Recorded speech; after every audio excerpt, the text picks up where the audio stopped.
In this video, I want to introduce systems of linear equations. And system of linear equations are more than one equation.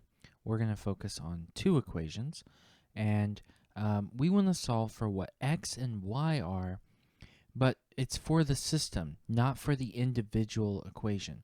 So for the first example, I have 3x plus 4y equals 1 and 3x minus 4y equals 1.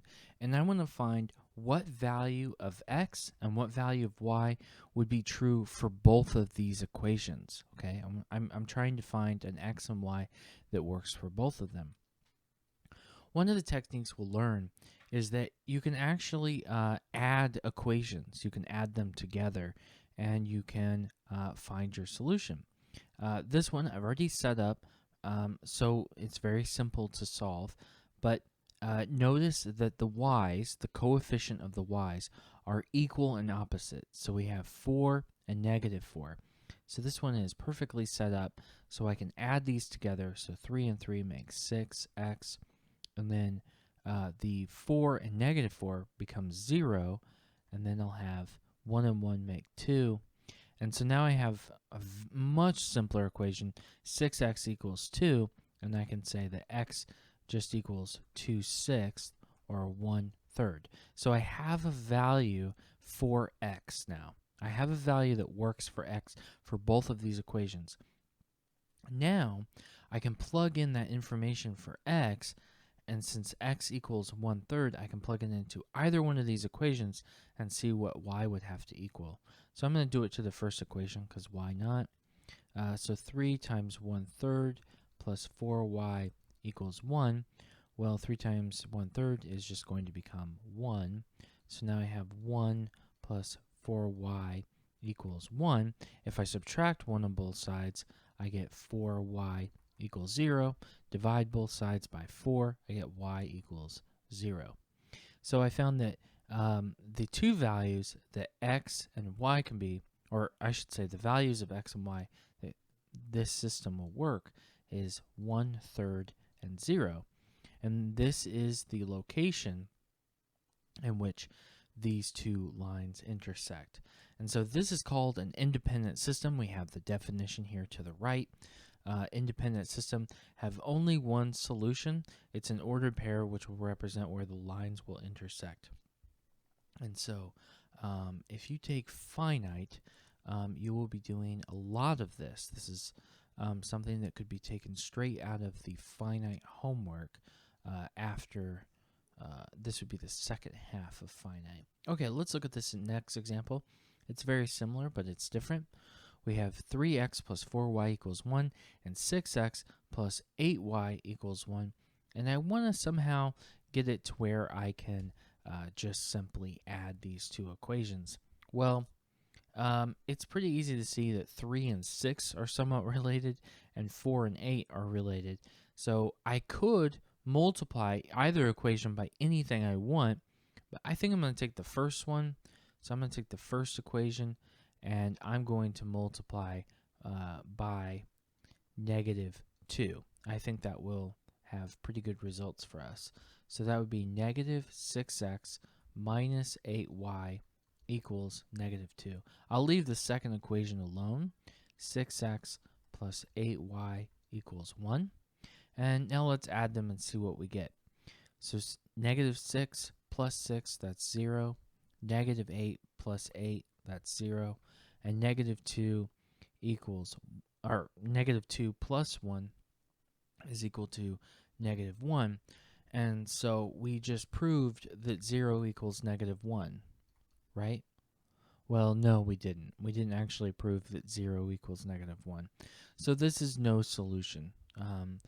This simply means that the lines don't intersect.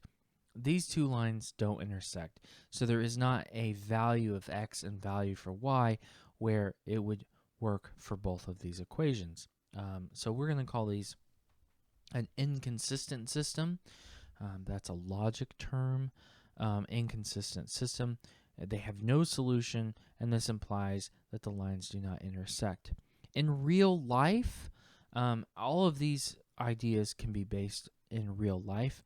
It simply means that you've set up a system, say in business, where it isn't going to work. You've set up a system where things aren't going to work out, so you're going to have to retool your ideas, and that happens a lot actually. For the next example, we have 3x plus 4y equals 1 and 6x plus 8y equals 2.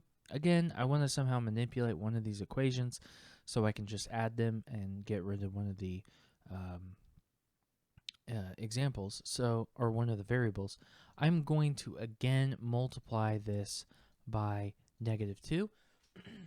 Please excuse me. And then I think we'll have decent results. So that would be -6x minus 8y equals -2, and 6x plus 8y equals 2. It's very similar to what we had before. If I add these together, I have -6 plus 6, that's 0. -8 plus 8, that's 0, so deja vu so far. And then -2 plus 2 is 0. So we proved that 0 equals 0. Well, that's true, right? That is true. And so this is infinite solutions, which means there are infinite values of x and y where this would work. This also means, this implies that the lines are coincident. So that means that they are actually the same line. They're actually the same line. Like if I take the first equation, let's call it equation 1. If I multiply it by 2, 3x plus 4y equals 1. That's just 6x plus 8y equals 2. And that's the same thing as the second equation. So it turns out they're the exact same line. And that's why there's infinite points in which they intersect. Okay, I think I have time for the next example. So we have y equals x plus 1 and 2x minus 2y equals -2. For this one, I'm going to use a different technique. Since I'm given y in terms of x already, I'm just going to go ahead and plug that information into the second equation. So 2x minus 2x plus 1 equals -2. So I just plugged in x plus 1 for y. Now I just need to distribute. So 2x minus 2x minus 2 equals -2. And it looks like these are going to cancel.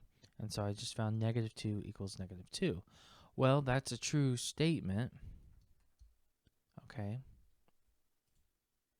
And so since that's a true statement, we can deduce that this must be infinite solutions, and that actually these are the same line. So this is infinite solutions. Okay. Sometimes we even answer it that way. So we might say that x equals x and y equals x plus 1. So that would be one way to even write the answer. Since there's infinite solutions, you can write the first variable is itself and the second variable in terms of the first variable. And this has to do with independent variables and dependent variables, which we can get into later. And you will certainly get into your finite class. Okay, so I'm going to stop this video here. The next video, we're going to go over this graph and how you can solve those problems. Okay, I'll see you in the next video.